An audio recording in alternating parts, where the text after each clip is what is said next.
আর হয় ছুরি দিয়া তলোয়ার দিয়া আমার মাথাটা কাইটা ফেলা ভাই আসলে নজরুল কই ভাই ইউসুফ নবীকে নিয়ে 10 ভাই কই ভাই 10 ভাই আহারে ইউসুফ নবীর 9 ভাই এদের খুব ব্রেন আছে নবীর ভাই তো নবীর ভাই থাকলে ব্রেনই হবে না এমন ব্রেনই মানে কইবেন না সব কিছু কইতে পারে ইউসুফ নবীর শর্টকাটে বলতেছি হ্যাঁ বুঝে নেবেন ইউসুফ নবীর 9 ভাই একজন মানুষের বাড়ির পিছনে দিয়ে যাইতেছে যাইতে যাইতে এক ভাই আরেক ভাইকে বলে যে ভাই বলে কি বলে এই জায়গা দিয়ে না একটা গরু গেছে আরেক ভাই বলে হ্যাঁ গেছে আরেকটা ভাই বলে ভাই বলে কি বলে গরু তো গেছে গেছে যেই গরুটা গেছে না ওই গরুটার চক একটা কানা ছিল ইউসুফ নবীর আরেক ভাই বলে যে কানা তো ছিল না খালি যেই গরুটা এই সাইড দিয়ে গেছে না ওটা তো কানা ছিলই কিন্তু গরুটা গাভিনও ছিল গাভিন বুঝেন বলে গরুটা গাভিনও ছিল যেই ঘরের পিছন দিয়ে যাইতেছে ওই ঘরের ভিতরে যেই মানুষটা ওনার একটা গরু হারাইছে গরু একটা হারাইছে তো যেই গরুটা হারাইছে গরুটা কানা আছে গরুটা গাই গরু আছিল গরুটা গাভিনও আছে মানুষটা ঘর থেকে শুনতেছে ইউসুফ নবীর 9 ভাই কয়ে কয়ে যাইতেছে মানুষে বলতেছে কি আমার গরু হারাইছে গরুটা কানাও আছিল গাভিনও আছিল তাহলে এর এক জানলো কেমনে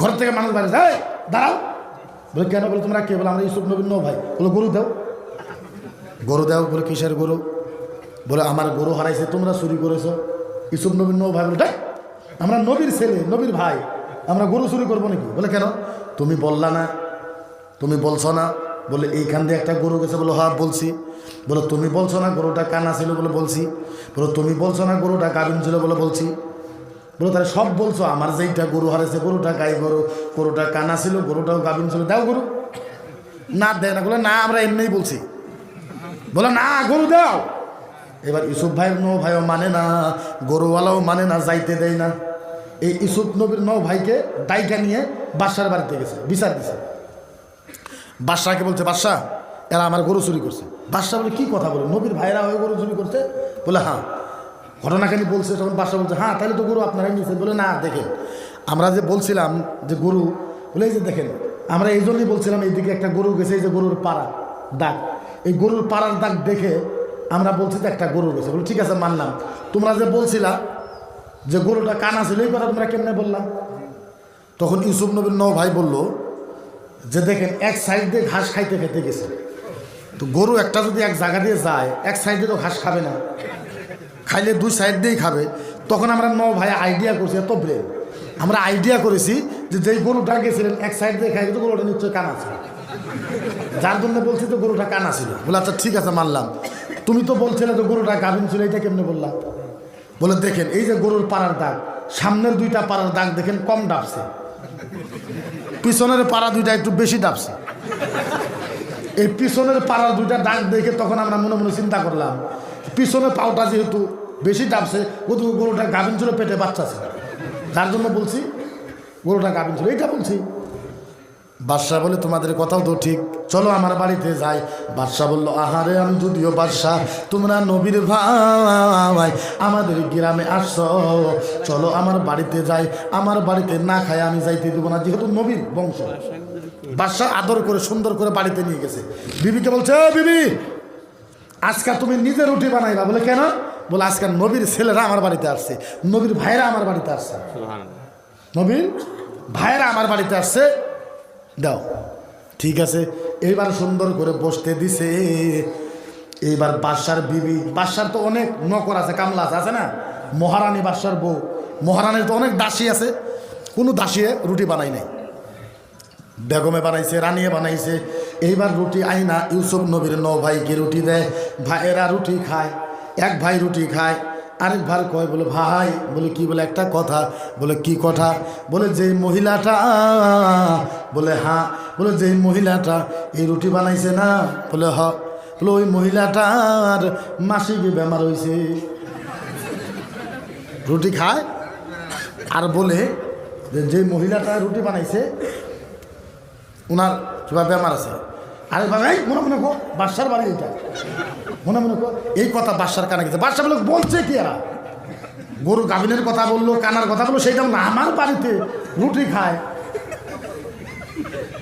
আর বলতেছে যে এবার বাদশাহ বিবির কাছে গেছে, বাদশাহ মানে আসরিত হয়ে গেছে, বিবির কাছে গেছে। বিবি বলছে, বলে বিবি একটা কথা, বলে কি ইউসুফ নবীর ন ভাই গেছি না? বলে না, চিনি না। কোনোদিন দেখা হয়েছে? বলো না, দেখা হয় নাই। ওরে বিবি একটা কথা বলো। বলে কি, তোমার বেমার হয়েছে নাকি? বিবিকে জিজ্ঞাসা করছে যে তোমার বেমার হয়েছে নাকি? বলে কেন, কোনোদিন তো এই কথা জিজ্ঞাসা করেন নাই। বলে না, তুমি বলো তোমার বেমার হয়েছে কিনা। মহারানী বলে হ্যাঁ, আমার তো বেমার হয়েছে। বলে তোর বেমার হয়েছে, ইউসুফ নবীর ন ভাই কেমনে দাম?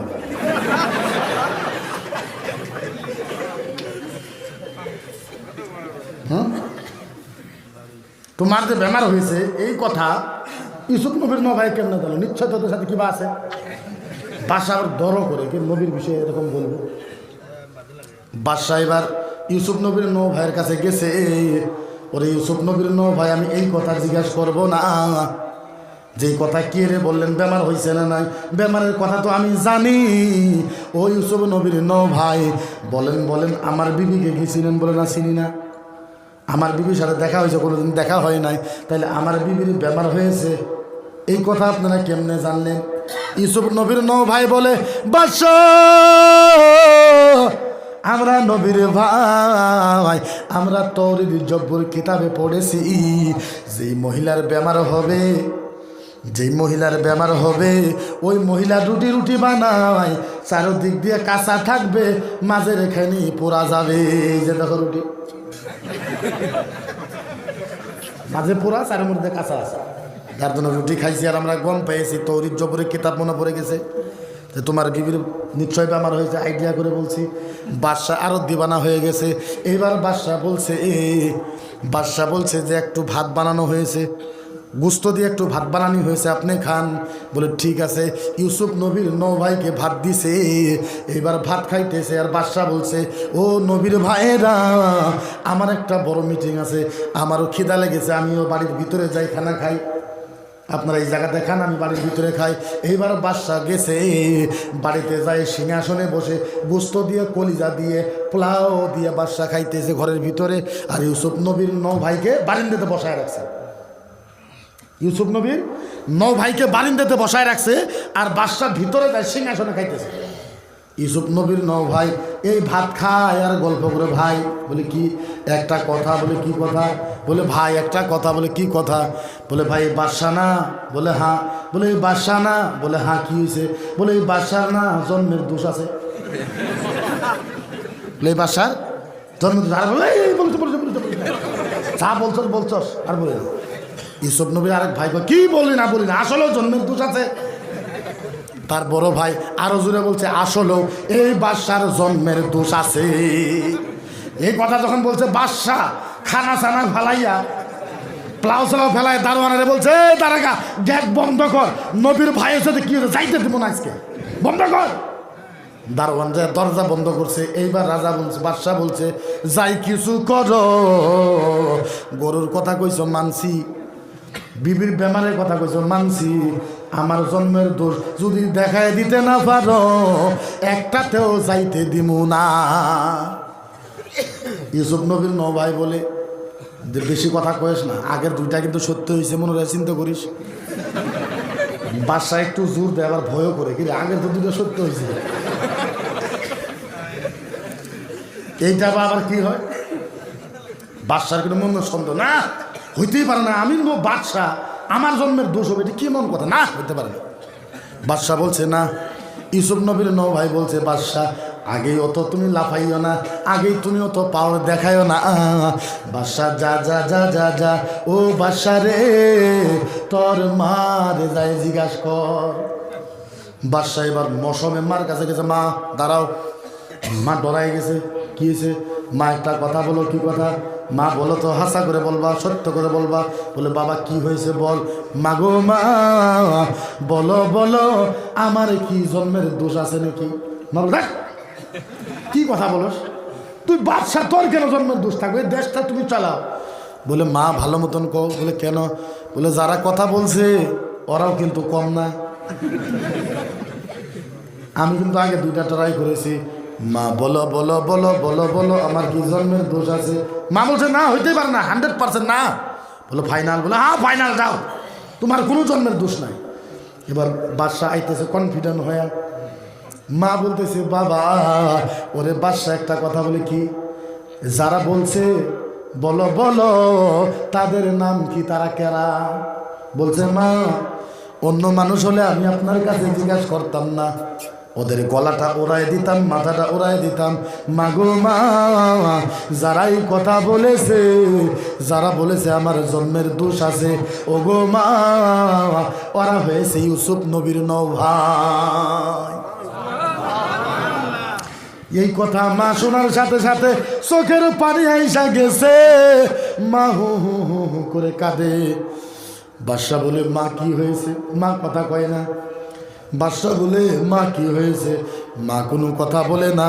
মা বলছে বাদশা তোমার যদি দরকার হয় ছুরি দিয়া তলোয়ার দিয়া আমার মাথাটা কাইটা ফেলাও, তোমার ইচ্ছা তুমি আমাকে মেরে ফেলাইতেও পারো, তুমি আমাকে কাইটাও ফেলাইতে পারো, কিন্তু বাবা একটা কথা, ইউসুফ নবীর নৌ ভাই যেই কথা বলেছে বাবারে 100% সঠিকই কথা, ঠিক কথা বলেছে, তোমার আসলেও জন্মের দোষ আছে বাবা, তোমার আসলেও জন্মের দোষ আছে।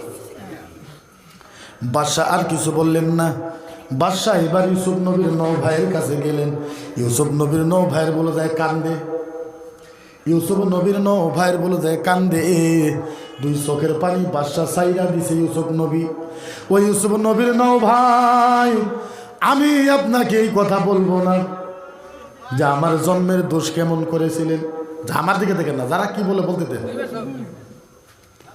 ইউসুফ নবীর নৌ ভাইয়ের কাছে বাদশা কেন্দে কেন্দে বলতেছে, ও ইউসুফ নবীর নৌ ভাই আমি কিচ্ছু জিজ্ঞাসা করব না, ও নবীর নৌ ভাই বলেন বলেন, ভালো মতন শোনেন, ইমান তাজা হয়ে যাবে, 2 মিনিটের ওয়াজে শুনেন।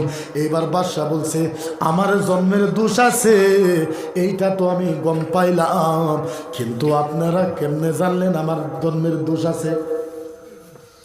ইউসুফ নবীর নৌ ভালো বলে বাদশা আমরা কিতাবে পড়েছি, আমরা কিতাবে পড়েছি যার বাড়িতে নবীরা যাবে ও যদি সিংহাসনে বসে খায় আর নবীদেরকে যদি বাইরে বসতে দেয় নবীকে অসম্মানী করা হলো। আমরা নবীর ভাই বাইরে আইসা বসে রয়েছি, আমাদেরকে বারিন্দাতে খানা দিলা, তুমি ভিতরে খানা খাইলা। হাদিসে আছে, কিতাবে আছে, যারা নবীকে সম্মান দিবে না তৌরিত জবুরে আছে তাদের জন্মের দোষ থাকে।